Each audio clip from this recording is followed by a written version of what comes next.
नीतीश जी के भी सहयोगी रहे हैं। जैसे जैसे हम में मतभेद होता गया, हमारे विचारों से असहमति होती गई, जनमुखी योजनाओं के भविष्य में बहुत जल्दी हम बिहार को एक मजबूत विश्वसनीय राजनीतिक विकल्प देंगे।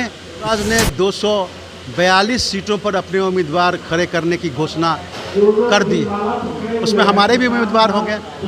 प्रशांत किशोर का कुनबा लगातार बढ़ते जा रहा है। बता दें कि प्रशांत किशोर की पार्टी में आज जो है बसंत कुमार चौधरी जो जाने माने पटना हाईकोर्ट के एडवोकेट हैं, वो आज ज्वाइन करने जा रहे हैं।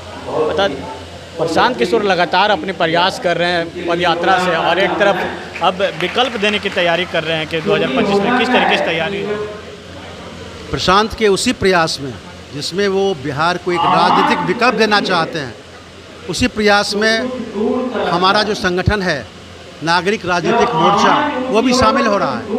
हम इनमें शामिल हो रहे हैं और इनके विकल्प बनाने के प्रयास में हम मजबूती लाएंगे और निकट भविष्य में बहुत जल्दी हम बिहार को एक मजबूत विश्वसनीय राजनीतिक विकल्प देंगे, जो पिछले 35 साल के राजनीतिक सामाजिक जड़ता को समाप्त करेगी, गतिहीनता को समाप्त करेगी, बासीपन को समाप्त करेगी और एक नया ऊर्जावान ताजी राजनीतिक कार्यक्रमों के साथ हम बिहार का विकास शुरू करेंगे। क्या 2 तारीख को पार्टी का गठन होने वाला है? प्रशांत 2 तारीख को पार्टी का गठन करें। आने वाला जो 25 का जो चुनाव होगा, विधानसभा चुनाव, उसमें किनके नेतृत्व में चुनाव लड़ेंगे? क्या गठबंधन रहेगा किसी के साथ, या अपने रूप से जन स्वराज के नेतृत्व में चुनाव लड़ी जाएगी? जन स्वराज का सूत्रधार हैं प्रशांत किशोर जी। तो प्रशांत किशोर जी क्या किसी के साथ गठबंधन कर चुनाव में जाएंगे, या फिर प्रशांत किशोर अपनी पार्टी से? बिल्कुल जन स्वराज अपने बलबूते से चुनाव लड़ेगा। जन स्वराज ने 242 सीटों पर अपने उम्मीदवार खड़े करने की घोषणा कर दी, उसमें हमारे भी उम्मीदवार होंगे, नागरिक राजनीतिक मोर्चा के भी उम्मीदवार होंगे, लेकिन हम लोग उनमें विलय कर रहे हैं। हम लोग आज ये मर्जर मीटिंग है, हम लोग उनमें विलय कर रहे हैं।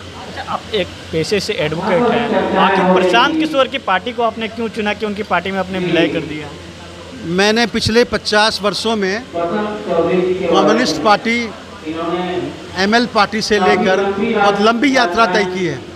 हम शुरुआती दौर में नीतीश जी के भी सहयोगी रहे हैं। जैसे जैसे हम में मतभेद होता गया, हमारे विचारों से असहमति होती गई, जनमुखी योजनाओं से वो दूर हटते गए, हम उनको छोड़ते गए।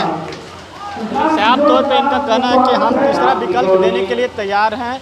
देखना होगा कि 2025 में जब विधानसभा चुनाव होती है तो प्रशांत किशोर कितनी सीट जीत पाते हैं। सहयोगी राजेश के साथ विवेक रंजन, न्यूज़ 22 को पटना।